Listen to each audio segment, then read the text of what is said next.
A long time ago, in a distant land, lived a young king who was wise and fair to all. He was in love with a beautiful princess, and they wanted to marry soon.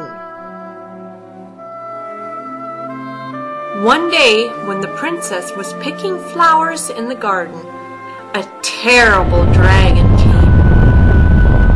He was green, slimy, with a monstrous fire-breathing head.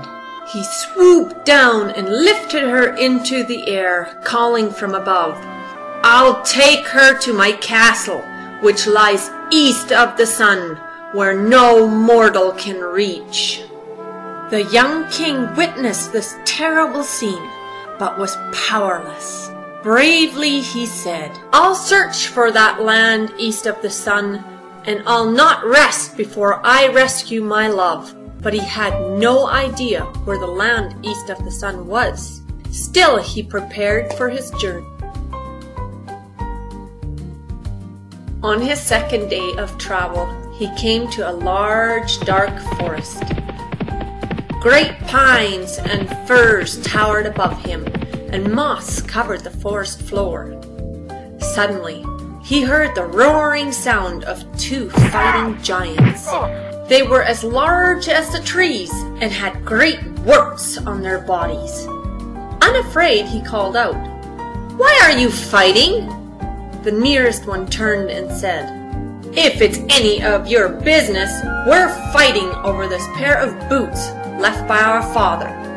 They are special boots, which will carry you so many miles with one step. But one boot for each of us is no good. One of us must have them both." "Well," said the king, "I'm the right man to help you. Give me the boots, and your fight will be over." They thought it over for a moment, and decided to give the boots to the king. Several days later, the king once again heard the wild cracking sound of fighting giants. Reaching the scene, he called out, "Hey, can't you be peaceful?" "No, we fight for this coat, which our father left us. Whoever wears it will become invisible. We both want the coat. Which of us should have it?" They waited anxiously for his answer. "If you continue to fight, one of you will die. So you should avoid the punishment by giving me the coat." The giants were silent, and in the end they saw the wisdom of this idea, and they gave him the coat. Once again he heard the cracking sound of fighting giants, and called, "Hey, can't you be peaceful?" "No," they both called back. "We fight over this sword. Everyone who is hit by this sword dies." "I can help you solve this dispute," the king replied. "Give me the sword, and this will take away the cause of your trouble." Once again, the giants happily gave the sword to the king. As the king continued on his journey, he thought to himself, "Now I have 3 things to help me find the dragon and slay him: the magic boots, the invisible coat, and the powerful sword." But he also wondered where the land east of the sun was. In all his travels, he had not yet found a sign of that distant land.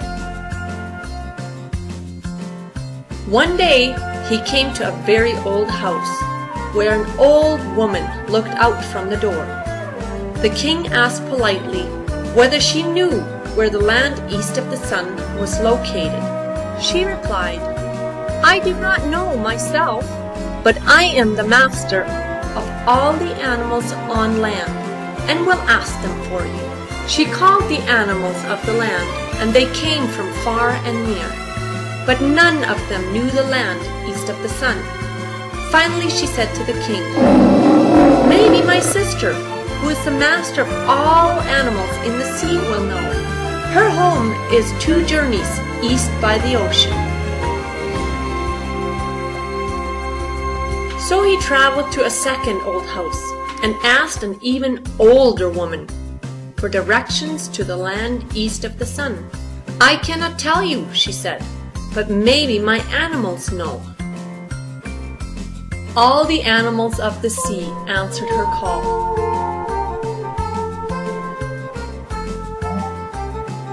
They discussed the question, then replied, "Master, we do not know." The old woman told the king that her elder sister, who was master of all the birds and lived high on a mountain, might know. Again the king traveled, and reaching the last sister, he knelt before her and asked for her guidance.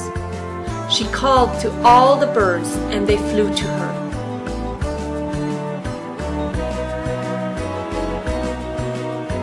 They all shook their heads and feathers, saying, "Master, we do not know the land east of the sun." Just then the phoenix arrived with sweeping wings. "Excuse me for being late," he said, "but I have just come from the land east of the sun." "After you have a rest," the old woman ordered, "fly back to the land east of the sun and take this young man with you." The king was excited that his journey might be nearing an end, and he could find his beloved princess. After a time, the king swung onto the back of the phoenix, and they flew quicker than sound through unexplored horizons. Finally, the phoenix pointed to a bright light. "We are nearing the castle east of the sun." He landed on one of the many towers. The king jumped off and immediately put on the coat and became invisible.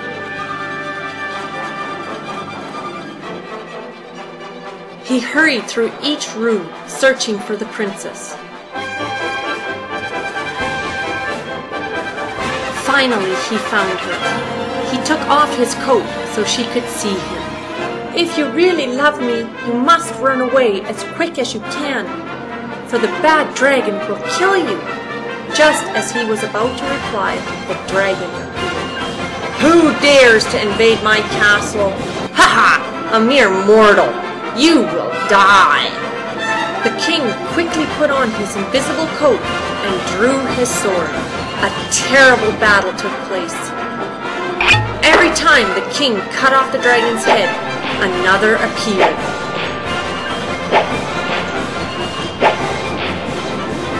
After the 8th head was dispatched, the dragon finally died. He freed the princess, and taking her in his arms, he swiftly carried her back to his country using the magic boots. The king displayed the dragon's hide for all to see on his castle's wall.